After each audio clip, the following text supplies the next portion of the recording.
Good afternoon and welcome to another edition of Forever Young. I'm your host, David C. Linton, and welcome to season 2. In our last show, we had such a brisk discussion about the coronavirus and the pandemic and trying to nerve some myths and give you some information that you could really move forward in life with. And so we had a great guest in Dr. Anthony Chase, who's going to be here again to talk about some of the things that we talked about last week and to elaborate. One of the things that came out of last week's discussion was that the coronavirus has been around for a long time. And so we are going to kind of pick up that conversation where we left off. But before I can do that, I must, as always, I can't do this show by myself, and I'm glad that I don't. I'm always in the company of two lovely ladies. And of course, I have to introduce them, and that's my co-host, Miss Jean Hendricks. We call her beautiful. Good afternoon, Jean. David, and I accept that adjective as being beautiful. Good afternoon. So I'm so happy to be back in your presence and the presence of Dr. Mitchell. Thank you. That's right. And of course, the other part of that dynamic duo, I'm such a lucky guy to have these two beautiful women in my presence. I'm the only guy. And I'm going to talk to the producers and make sure we stay there. And that is Dr. Sharon Mitchell. She keeps us all together, and she's responsible for coming up with our topics and selecting our guests. And we're so fortunate to have her on the panel as well. Good afternoon, Dr. Mitchell. Good afternoon, David. It is such a pleasure to be back with you again, along with Ms. Hendricks. I always look forward to our time together. So glad to be here again today. And so, as I said in the opening, last week we started talking about the pandemic and everything that's been happening. Our guest, Dr. Anthony Chase, will be back on screen soon to talk about where we picked off. And when he comes back on, he'll give us a little bit more about his background, just for those of you who are just tuning in and missed part one. But, one of the things that we found out is that there's been some hesitancy because of, around taking the vaccines because of, one, the quickness in which they were made. But we found out that the work on these vaccines had been in the pipeline for years, because COVID isn't really a new virus. It's just this COVID-19 was new in the way it was more contagious. And so the foundation for the vaccinations was already in the pipeline. And I found that to be so amazing, because some people say that it happened too soon. And so it really did not happen too soon. It may have sped up just a little bit, but it was good to know that they did not start from scratch. And that's important for our viewers to know, that these vaccines have been in the making for a number of years. But enough for me talking.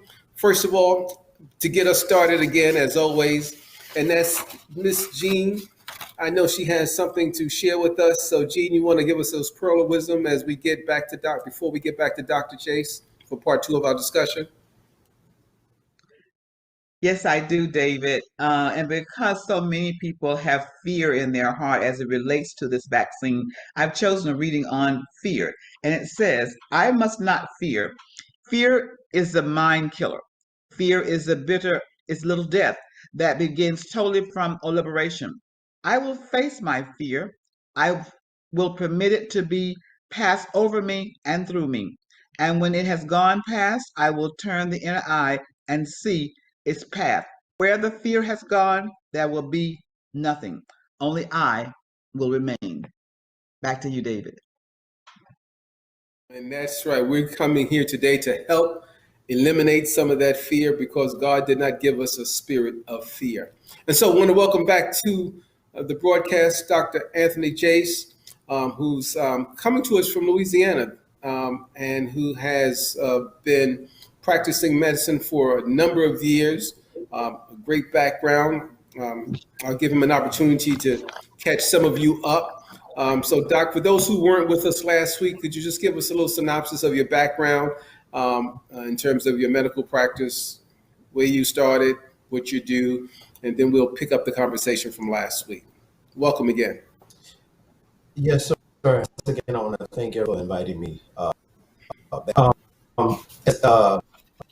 I'm Dr. Anthony James. Uh, I'm born and raised and still reside in New Orleans, Louisiana. Duly trained in the fields of internal medicine and physical medicine and rehabilitation. For the last 7 to 8 years, so I have a full consulting practice, and I'm also currently the director of the health ministry at my church, Mount Hermon Baptist Church, New Orleans, Louisiana, pastored by the Reverend Dr. John Jackson. So, well, thank you for being here and agreeing to come back. We're going to get right back into our conversation because this part 2 is really all about the vaccine and vaccinations. And you talked about some of the things that we talked about, what vaccine hesitancy, those people in this, and why historically there's been some hesitancy. And you gave our audience some really good pearls of why we should not have the fears from yesteryear. Because for one, African Americans have been a part of this study and the creation of these vaccinations. Before, we were not a part. You know, I always say we weren't, you know, you want a seat at the table, but we weren't even in the room the last time. So in the room, but we were at the seat. So does the COVID-19 vaccination have any changes on people's DNA? We're going to talk about some of the myths we've been hearing about those things. And one of those things is that if I take that vaccine, it's going to change my DNA. What do you have to say about that, Doc? Well, that's failure. But before I get into the DNA, I've learned over the years, my practice, that if you explain things to people in lay terms, tend to receive your advice and recommendations more. So that being said, I would like to take this opportunity to try to give you a quick visual of how the vaccines actually work. Currently for COVID-19 specifically, there are 3 vaccines, and 2 of the vaccines are called messenger RNA vaccines. The other one is called a viral vector vaccine. The Johnson, Pfizer and Moderna are 2 of the same types of vaccine. Now, if you would imagine your body, yourself, as a gated community, and where there's pretty much free traffic coming in and out. Even though you have a security, they pretty much let all the traffic in and out. What happens is with this virus, not only this virus, but all viruses, all infections, what happens is they come through the gate and the body doesn't recognize them as being bad. So what happens is once they get into your community, then the inhabitants of that car or that vehicle wreak all havoc community. They cause all they break in and they do whatever they do, all the bad things, which are the symptoms of the virus. Okay? Now, once that happens, now your body recognizes, if we see that car again, we apt to know that it's a bad vehicle, and our security is going to stop it. Well, the problem is with COVID-19, you don't want to take a chance because it causes such severe problems. So what happens is with the Pfizer and the Moderna vaccines, they are called messenger RNA vaccines. Let's say an Uber, they come through the gate. All right. Now what they do is they go to the security office and they deliver a message. And that message is, look, if you see a vehicle with this hood ornament on it, that's a bad vehicle and that has bad people in it, bad things in it. So now that message is sent out to all security guards, which are antibodies. And all those security guards surround and go and they wait and they look for that hood ornament. So the next time the virus comes and they recognize that hood ornament, then security acts and they eradicate it, or they do whatever they need to do to subdue it. That's how the messenger RNA works. The vector actually is the messenger RNA, riding in the actual car that the virus is in. So what they do is they take the shell that the virus is in and they take the virus out. They take all the bad out. They insert the messenger RNA. So now the bad vehicle comes up to the guard gate and goes in, and they bring the message directly to security with our office, which is our immune system. It delivers that same message and say, you see this car that I just rode in, it has a specific hood on it. If you see that hood on them, that's bad. So what happens is it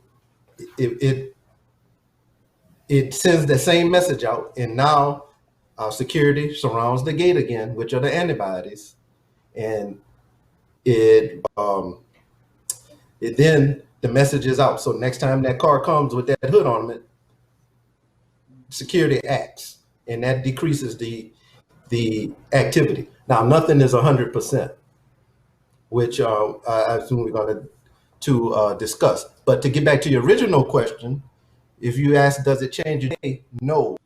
Why? Because I just told you that the COVID vaccine is an RNA virus. So in order to act on it and have a vaccine for it, we need to have an RNA vaccine. Now, RNA cannot have an effect on DNA. It's kind of like having a key. A key for one car doesn't work for another car.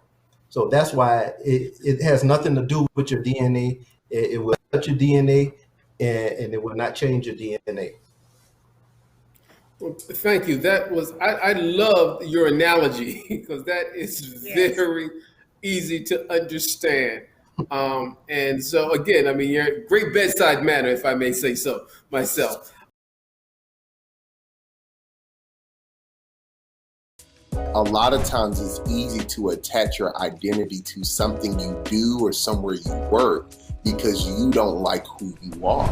In regards to getting to know who you are, one piece that people have to really be ready to is look at themselves honestly. A lot of times we want to sell ourselves an idea of ourselves rather than who we really are.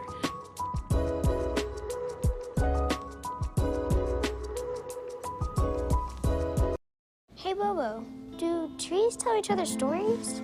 I'm sorry, I'm afraid I don't know that. Hey, why don't we go find out? Listen. Do clouds take naps? I couldn't tell you. Dad, do stars visit their friends? Look!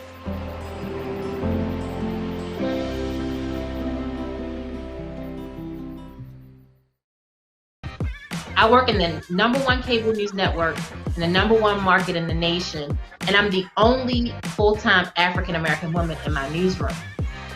Being inspired is really saying that at the end of the day, no matter what's happening in my world or around me, it's bigger than me.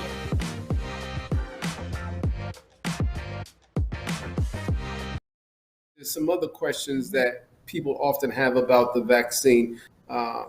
So I'll take the question that Jeans was prepared to ask as it relates to the side effects for COVID, the vaccine itself. Many people are hesitant because they say they've got these side effects. Can you talk a little bit about the common side effects and how we can overcome those as it relates to the vaccine? Yes. As with anything, whenever you introduce something to your body, the risk of side effects. And the side effects of the COVID vaccine are no different than side effects of any other vaccines, be it the flu vaccine, mumps and measles, whatever vaccine you get shot. Most common, of course, is pain, swelling, and redness at the site of action. That's the most common side effect. Another side effect you would is possibly an allergic reaction. And with that allergic reaction, you may get lip, tongue swelling, throat swelling, which would cause difficulty breathing, which is more severe form of it. You may get hives or itching or a rash. Those are all possible, not likely, but they are possible. And you may also get some body aches, fever and chills, and a little nausea. Now, I know all that sounds bad, but when you look at the grand scheme of things, the benefit of taking the vaccine still outweighs the side effects. And most of these side effects may last for a day or two, and then they subside. And most of the time, if you do get into those symptoms, you will take something for it, ibuprofen or Tylenol, something like that. Now, I would say, as far as the allergic reaction goes, you may wonder, well, how do you know if you're allergic? Well, you can't find out if you're allergic unless you take the shot. And True. even if you do take the first dose and you break out with an allergy and you can't take the second dose, you will still be covered maybe 50 to 60%. So I implore and I recommend that everyone should consider taking the shot and not worry about the side effects, but worry about the main side effect if you don't take the shot, which could ultimately lead to death. Interesting. Interesting. That is very, very, very interesting that you would say that. Gene, Yes, I there went is a out for a while. question. I'm sorry. No, that's Yes. okay. You know, we are glad that. So, would you pick up that third question that we were going to talk to about Dr. to the James. doctor? Yes, I was going to ask him, perhaps, is there anyone that you would suggest that should not take the vaccine at all? Yes, there are certain populations that have not enough research or study and have not been done to warrant taking the vaccine. And that main population is kids under the age of 12. Within the last weeks or so, we just found out 16-year-olds are eligible for the vaccine. They've gotten good results as far as the research. Prior to that, only 16-year-olds and up were able to take the vaccine. So now we have that population, which is the children population. Everybody under 12 is not authorized to take it, as well as those who have the allergic reactions. And usually if you found out that you're allergic, you had to have taken the first shot. So that means you still have some form of coverage from that first shot. So people who are allergic and individuals under the age of 12 are the two populations that is not recommended to take at this moment.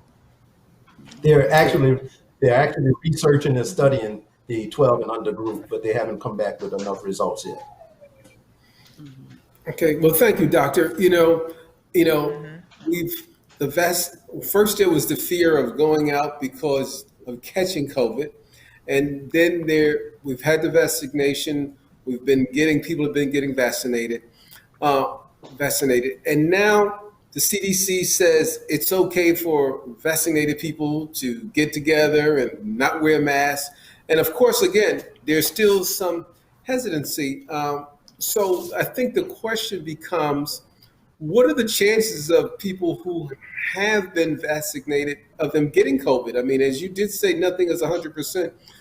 And we're not putting on, no percentages, but again, now people say, oh, now we're going too fast. First it was, so now you got this on the other side of the spectrum. So what are the chances of a person who's been vaccinated getting COVID from the studies that you are aware of? Right, good question. And I too was surprised that the CDC recommended as quickly as they did that, once you're vaccinated, you can go without your mask and stuff. And I'll explain to you my reason. You said you didn't want to put percentages on it, but I'm gonna put them on it. Okay, I didn't want to put you on the spot. That's why I said that. It has been shown that, and these are in the neighborhood, these are not absolute numbers, but in the neighborhood of 95% effective in preventing the COVID-19 and preventing acquiring COVID-19. That's Pfizer. Moderna, I believe, is like 94%. So you're splitting hairs. The Johnson, which is one shot, which is the viral vector, has been shown to be a little less successful, maybe in the 60 to 65% range, which is still better than nothing. Okay, so if a vaccine is 95% effective, then that means there's about a 5% chance that you can still catch it. And results, and they have shown that people who have been fully vaccinated have still been able to get the now here's the caveat. Those individuals who did get the virus after being fully vaccinated, the virus was reduced to nothing more than a common cold. So the symptoms are much less severe. So far to date, as far as I know, they've been 100 of individuals not having to be admitted to the hospital. And there've been no deaths that we know of that has been attributed to COVID in people as a result of being reinfected. So, and that's the main reason for the vaccine. We can't 100% eradicate it, but what we can do is reduce it to its lowest terms and render it harmless, so to speak, as compared to what it is at its full strength. So, that being said, there is a chance of getting the vaccine. Getting the virus if you're vaccinated.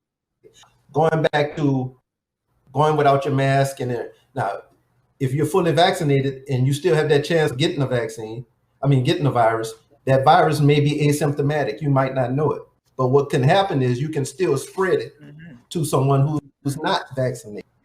Yeah. So someone else appear to be in contact with you and get severely ill if they're not vaccinated from that same virus that you had, even though you didn't feel that you weren't severely affected because you had the vaccine. So I don't know if you heard the term herd immunity. Yes. Apparently they've been discussing that, and what that says is they want about 75% of the population to be vaccinated, right, or to have antibodies developed to fight off the virus. Then the spread of the virus would be kind of rendered ineffective, anomial compared to the numbers that it has now. I recall, I think the United States, there was a report out last week that said 50% of the adults in the United States were fully vaccinated. That's still not 75%, and that's only adults. So we have to take in consideration the younger population, the 12 to 16-year-olds. So maybe the next time they come out with the study, hopefully that'll push the needle closer to 75% of the overall population being vaccinated. And that number is the number that's targeting for us to return back to completely normal lifestyle as we knew it prior to pandemic erupting. Well, thank you for breaking that down, because that's so important for people to understand the numbers and what they mean, and the fact that, at the end of the day, it won't be fatal. I think that's what the amazing thing I took away from it. You may get it, but it won't be fatal. And the other thing that this whole thing has been about selfishness and being unselfish. And people who in my estimation, are people who will not wear a mask are being selfish, because they're not thinking about their fellow man, because, as you said, the possibilities of spreading. How do we know when we're listening to someone who's an idiot juxtaposed to someone who has actually done the stuff they're teaching? You definitely have a lot of people out there who are talking and talking and talking. So you can double check their work. If you're saying that they are saying like the sky is blue, all these other things are saying the sky is red, all right, you might need to start to follow somebody else most likely. So you can Google what is a stock, what is a REIT, what are some good stocks to invest in, what's an index fund, so on and so on. I always think that's the best place to start.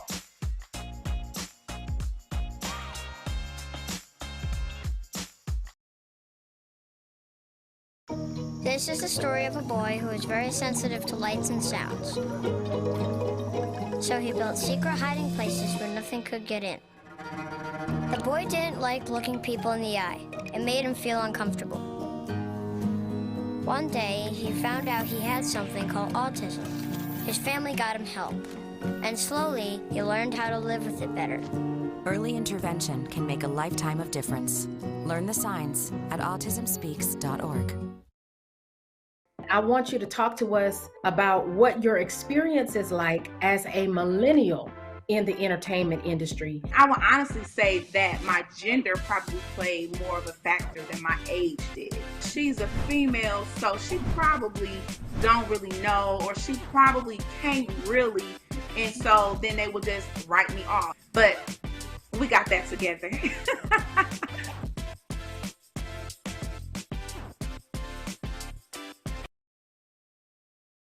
I know Jean wanted to ask you a question along these same lines. So Jean, what was your question for Doc at this point?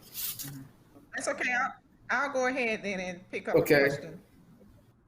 So Doc, after you talked about 50% of American adults are vaccinated, how long do you think it will take for us to have all people, or at least to reach the 75% of the population being vaccinated? You have an estimate of that? Well, I wouldn't at this point. I wouldn't try to estimate, because I think that's the great unknown. That's the reason we're having this conversation, is to try to implore people to get the vaccine. There's no way of telling. We discussed earlier, there's just a certain number of people who will not and will refuse to get the vaccine, regardless of how much education they have on it, no matter what you do, whatever incentives we put out. Because I'm not sure if you noticed, they've been having incentives in certain states where they're giving lottery tickets, and they're giving away free meals, they're giving away groceries, all kind of things to incentivize people to come and get their vaccine. And there's just no way of knowing, as far as I know, how many people will comply with it. I think they can do is just continue to try to track it and to hopefully get the numbers up. But as far as predicting the numbers, I wish I knew that. If I leave out right after this show and go buy me a lottery tickets. A lottery ticket. And buy two, one for me. Buy two, one for you. So Dr. Chase, That's on that right. note, in India, you have people wanting the vaccine because people are dying. And yet in the United States, we have it available, whether it's walking to the neighborhood health professional. I mean, we're doing them at the stadium. We're having people be awarded. So do we feel this hesitancy is going to change at all? In terms of people. We can only. I'm sorry. Go ahead. I was saying we can only hope that this hesitancy changes, and we feel that we can do what we're doing, starting from the ground. Do a lot of groundwork, grassroots. Having these vaccination drives. Like I said, some places are incentivizing it. But interestingly enough, you mentioned India. Believe it or not, the United States is sending X amount of millions of vials of vaccine over there. And it's kind of interesting how we always help. And don't get me wrong, there's nothing wrong with helping. We're supposed to help our fellow man, our brothers. But we tend to neglect home sometimes, and when we're helping abroad. I still think there's a lot of work that needs to be done here at home as far as getting these vaccines out, especially to underserved areas and to the undereducated. And when I say undereducated, I don't mean someone with a lot of letter name. So, I mean, it's just knowing, getting that info out, which is what we're trying to accomplish today. And I hope we have, put out some good information and will open some eyes as a result of this program. Yes. So true. So true. That's what we're trying to do. Jean? Yes, Are we Dr. back on Jakes. track? Yes, I believe so. As a medical provider, how has COVID changed how you deliver services in this season? If so, how? As you deliver your Actually, not just me. Not just me, it's affected everyone in their field. And the main thing has been the restrictions of safety, not wanting to be in contact with each other. Even though it's been in existence for some years now, the advent of telemedicine has really taken off. So with technology, for example, we're sitting here having a virtual meeting. Telemedicine is the main effect that has advanced as a result of the COVID vaccine. But I want to warn that the medical community, we have to watch omitting other major health issues and focusing so much on COVID. COVID just happens to be an issue at the moment, but we still need to address, especially in our community, the African community, the Latino community, we still need to address heart disease, we still need to address the high blood pressure, we still need to address the diabetes, the breast cancer, we need the lung cancer, all of that. And the thing is, the effect of COVID has somewhat put those things on the back burner, and people with those issues have found themselves not being neglected, but less to those issues from the healthcare community, because the healthcare community has been so overstressed delivering care to the COVID population. So that's another advantage. We're trying to get these vaccines out so people less sick, so they're back to addressing the other health issues that plague this country as well as our community. All right. Yeah, Thank you. You're for so that. right Very about good. that. Yes. It's a great question, Gene, and a terrific answer, because you're right. The focus has been so laser on one area, but all the other things that make us high risk for COVID in the beginning have been neglected. You know what? Let's step away from the professional side and let's look at the human side of your profession. How are you and doctors and people in your field? How are you doing personally? How are you coping this? Because there's been so much put on you guys to deal this. I know people who work in like 24-hour shifts and days on end. How are you guys providing support for each other? And how are you guys doing just as human beings doing through this process? Yeah, that's a good question. Now, me personally, my wife has actually been on the front lines more than I have. My wife's an RN, a registered nurse, by the way. And she works at University Hospital in New Orleans. So she is more and sees it more frontline than I do, because I'm in I consult. So, but as far as the same effects it has on everyone, humanistically wise, the social distancing. I believe we haven't been out to a restaurant in I think last week for the first time in, I don't know, maybe a year. We had been, ordering takeout and get our food. For the most part, we stay home. We don't go to any gatherings, which is okay for me because I'm a homebody anyway, so it wasn't that much of a difference.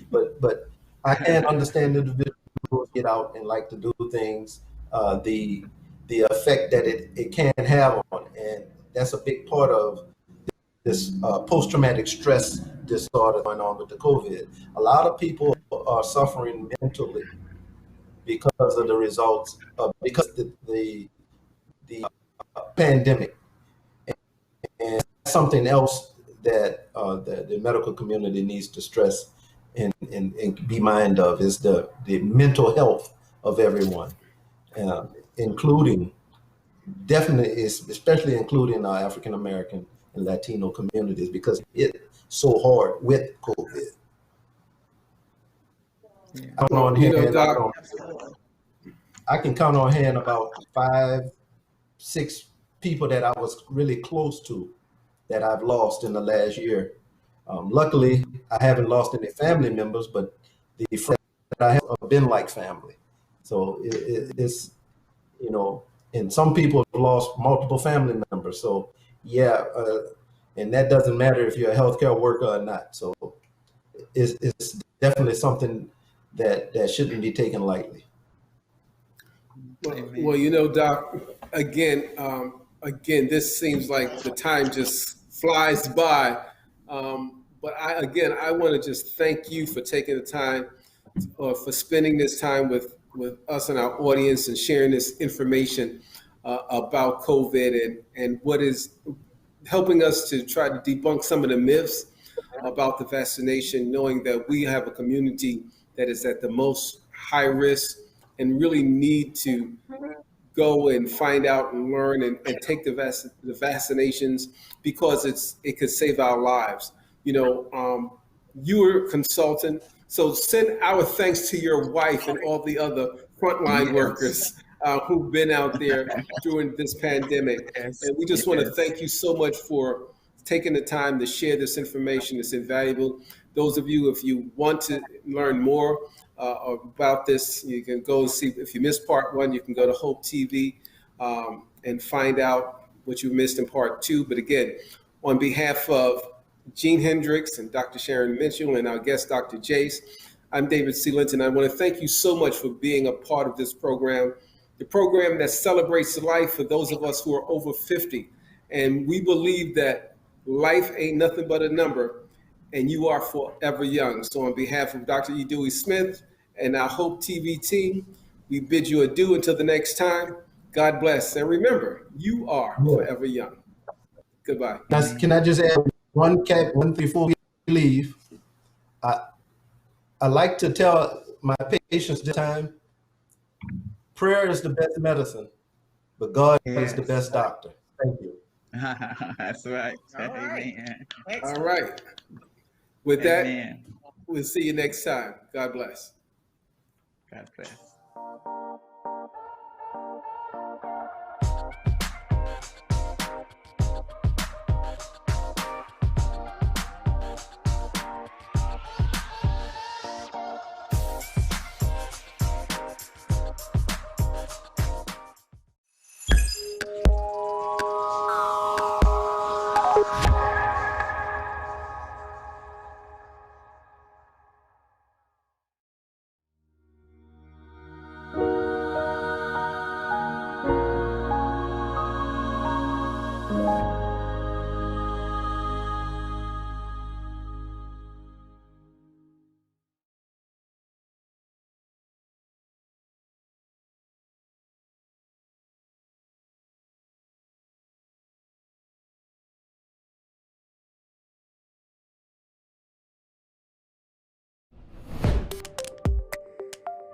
Something caused them to utilize this thing as a getaway from what is bothering them.